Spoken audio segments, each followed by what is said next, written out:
Hi, and welcome to Rand class.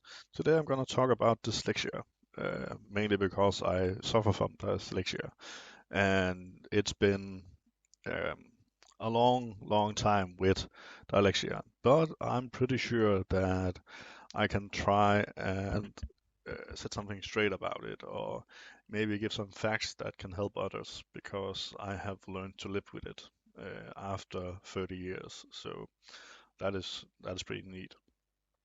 So the lecture can come in many forms. You can either have it with words, with the sound of the letters, with reading, with writing, with even with math, where you can't see the numbers present on the page really.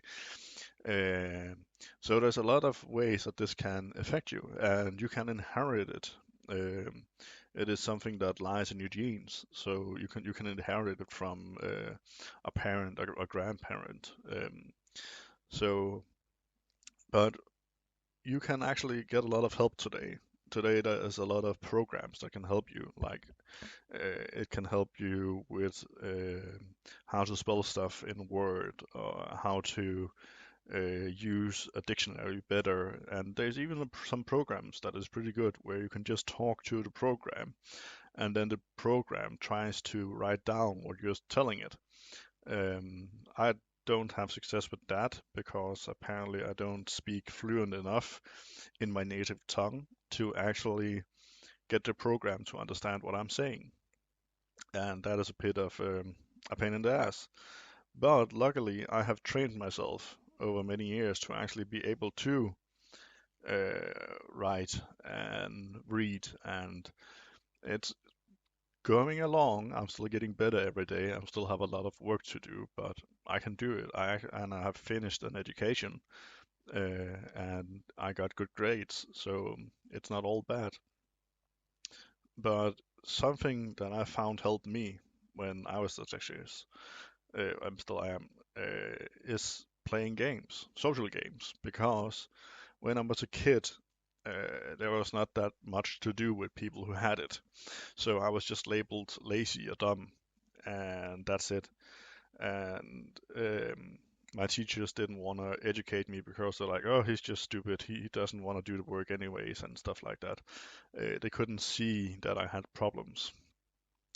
And when they finally found out I had problems, I was sent to another class where the teaching was inadequate to actually help you develop your skills in reading and writing. So when it come to actually reading and writing, I was horrible. I learned how to read because I learned how every word looked. So I have in my head a library of every word I ever learned, and how it sounds and how it looks. So when I read, my mind knows what I'm reading. So if there's a word I don't understand, I'm reading before the word and after the word, and then I try to figure out what the word means in the middle. And if I still can't find out, I Google it or I ask someone. But when I was a teenager, I got to a school designed for people who were dyslexic. And after a year there, they told me that I didn't have it, that I didn't have dyslexia. And I was like, okay, but I've been told now for years that I had it. So then I began working on farms and other places, and I actually got to an education where they were like, okay, there is something here, but we can't really see it. We're gonna test you. And they tested me and they tested me, and they were like, okay, there's something, but the test is not giving us a clear result. We have to look this up. We can see that you are dyslexic, but we can't figure out where you are. And they had to go into a subsection of it all to find out that I can't hear the sounds that letters makes. So I have a hard time learning how it sounds, and that means when I'm presented to a new word or a new name that I haven't heard before, it takes me like maybe 50 tries, 100 tries before I'm able to actually pronounce it properly. And it can be hard and it can be frustrating to not being able to pronounce the words that you want to pronounce, the words you're looking for. Even in the workplace I am today, if there's a name I haven't heard or seen before, it can take me some time before I can say it right, and it angers the persons I'm working with. And I'm not doing it on purpose. I really ain't, and they understand it that I have difficulties with this, and that is good. But um, yeah, and then I got some help, and I had a great teacher who taught me a lot of stuff, and he actually helped me a lot. And I finished my educations with good grades, and I finished another education with good grades. So you can come a long way today with dyslexia because you can get a lot of help, especially where I live. But if you can't get help, there is actually still ways you can train. As I said before, I began playing social games. I began playing World of Warcraft when it came out 15 years ago, and I couldn't speak English if my life depended on it, and I couldn't write it either. And it was I still enjoyed the game, even though I couldn't understand what the hell was going on or anything. I could some English because I have played stuff like Diablo 1 and 2 other old games, and learned a bit from them. Uh, so I knew a bit of it, but not all. So a friend of mine actually told me about Futbot, the web page to go to back then, where you could just copy paste in the quest name, and then the website would tell you where to go and how to do it. And it was in images, so it was easy for me to put two and two together. But then I actually began in a guild, and I began to talk with people in the guild, and I began to raid and became a raid leader. And I had to not only tell what to do in the raid, I also had to write it because it was back before Discord, and it was not everyone could afford buying a TeamSpeak server. We couldn't afford that, and it was before that Blizzard implanted a voice chat into the game. So I had to write everything down, and I had to write it down as it happened. So if we there was a monster who came for us, I had to write down tanks, take that monster, put it away from the group, and the guild I was in actually was like, yeah, yeah, we can see that you have some spelling problems, but we understand what you're saying. And I asked them to, if I spelled something wrong, would you please correct me? And that is a hard thing to do because every time you get corrected as someone with dyslexia, you feel stupid. You feel like someone is hitting the same spot over and over again because you have been told for years that you're stupid, you can't spell this, you can't do this. So it's a very soft spot, and you have to be able to take that hit every time that you spell something wrong or every time you have to ask for help because everyone wants to be able to do it themselves, but you need help sometimes to do it. Everyone have needed help sometime in their life, and it's hard to ask for.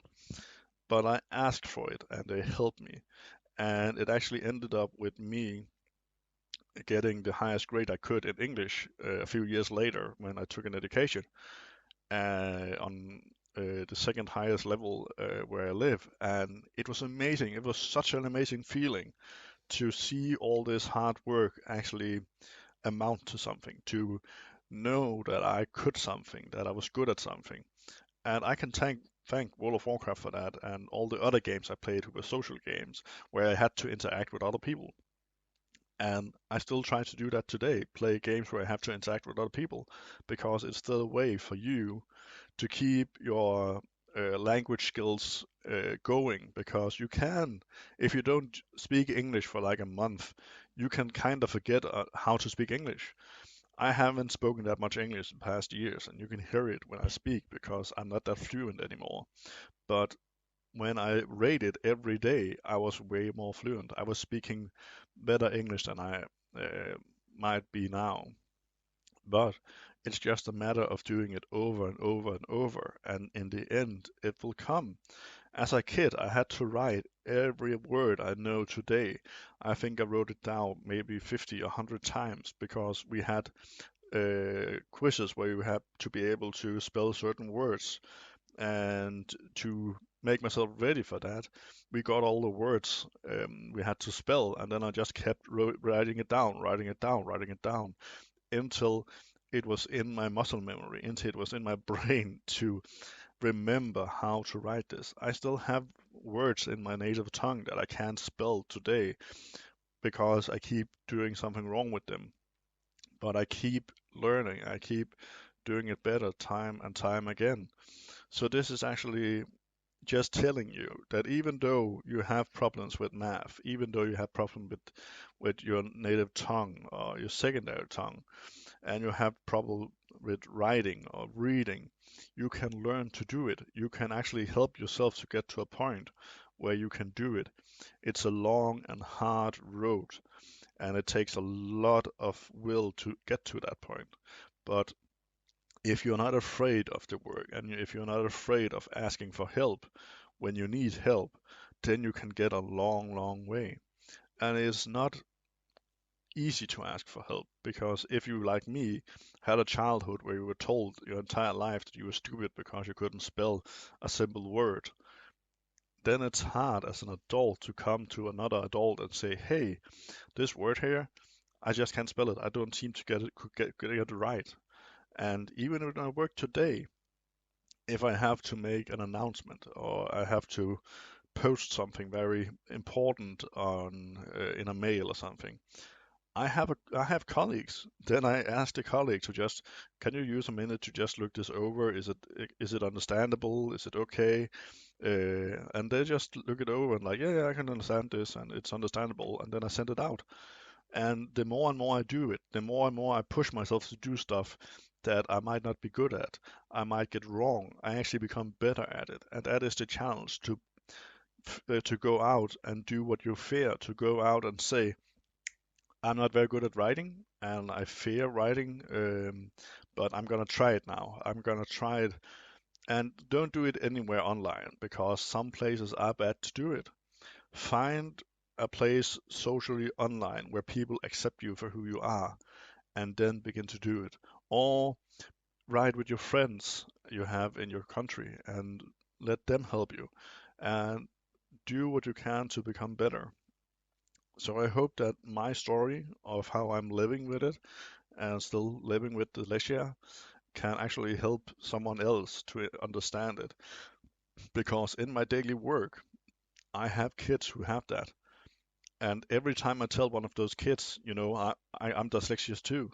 I can't do this and this. You can see a light shining in their eyes because they have always been like, why can't I do this? I'm stupid. I'm the only one who can't do this in the class. And then one of the adults come along and say, I have the same error. I have the same. I can't do it either. And it's such an inspiration for them to see that you can amount to something, even though you have problems, even though there's something that is holding you back. So this has been Rad Class, and I hope you all have a pleasant day.